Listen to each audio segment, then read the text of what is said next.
Oui, bonjour les amis, nous retrouvons aujourd'hui notre livre des juges et nous serons au chapitre 15 pour voir les versets 1 à 8 à propos de la vengeance de Samson. Or, quelque temps après, à l'époque de la moisson des blés, Samson rendit visite à sa femme en important un chevreau et il déclara, voilà, je veux entrer chez ma femme dans la chambre à coucher. Mais le père de sa femme ne lui permit pas d'entrer. Il dit à Samson, vraiment, je me suis dit que tu devais avoir bien de la haine pour elle et je l'ai donnée à ton garçon d'honneur.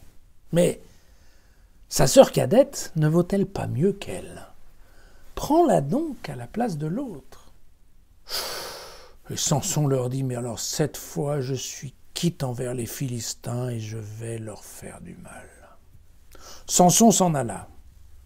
Il s'empara de 300 renards, prit des torches, et tournant les renards queue contre queue, il plaça une torche entre deux queues au milieu.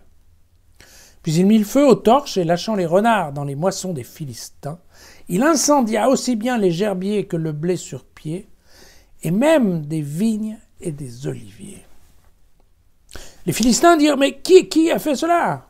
Et on leur répondit, mais c'est Samson, vous savez, le gendre du Timnite, car celui-ci a pris sa femme et l'a donnée à son garçon d'honneur. Alors les Philistins montèrent et ils brûlèrent cette femme ainsi que son père. Samson leur dit, puisque vous agissez de la sorte, je n'aurai de cesse qu'après m'être vengé de vous. Il les battit à plate couture, leur infligeant une grande défaite, puis il descendit demeurer dans une faille du rocher de Étam.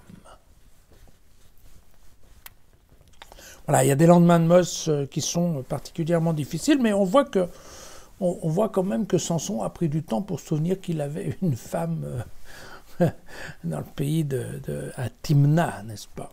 Voilà, évidemment, il n'était même pas au courant que son père avait eu cette délicatesse de confier sa jeune mariée au garçon d'honneur.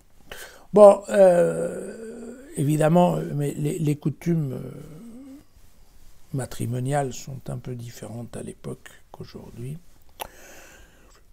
La technique du renard, c'est quand même assez intéressant, hein, parce que voilà, il faut s'imaginer la scène là, des renards qui courent dans tous les sens parce qu'ils ont le feu aux fesses, hein, au sens propre du terme. Et donc évidemment l'effet tout à fait désastreux que cela peut donner au milieu de la moisson, hein, puisque c'est l'époque de la moisson. Voilà. Il faut bien remarquer que grâce à cette épopée et surtout à la fin dans laquelle les Philistins se vengent et ils tuent en effet le père et la jeune femme, eh bien ça permet en effet que se réalise une prophétie qui avait été émise au 3e jour de la noce, c'était au chapitre 14 au verset 15. Or, le 7e jour, ils dirent à la femme de Samson, « Séduis ton mari pour qu'il nous révèle le sens de l'énigme, sinon, nous te brûlerons, toi et la maison de ton père. » Voilà. Et ils avaient dit, est-ce ou non pour nous déposséder que vous nous avez invités? Ou non, vous vous rappelez peut-être de ça, on l'a vu il n'y a pas longtemps. Hein. Et donc, effectivement, à la fin, elle et la maison de son père, tout a brûlé. Voilà. Et bien. Donc, fort de sa force, on voit bien que Samson battit les Philistins. On ne comprend pas exactement qu'est-ce que c'est cette bataille, hein, parce que ça va continuer, l'histoire avec les Philistins. Donc on ne sait pas quels sont les Philistins qu'il a battus.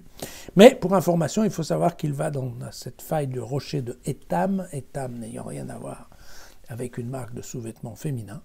Mais Étam se trouve sur le territoire de Judée, et non pas dans le pays de Dan. Alors, vous allez me dire que la Judée, ça touche, en effet, c'est limitrophe.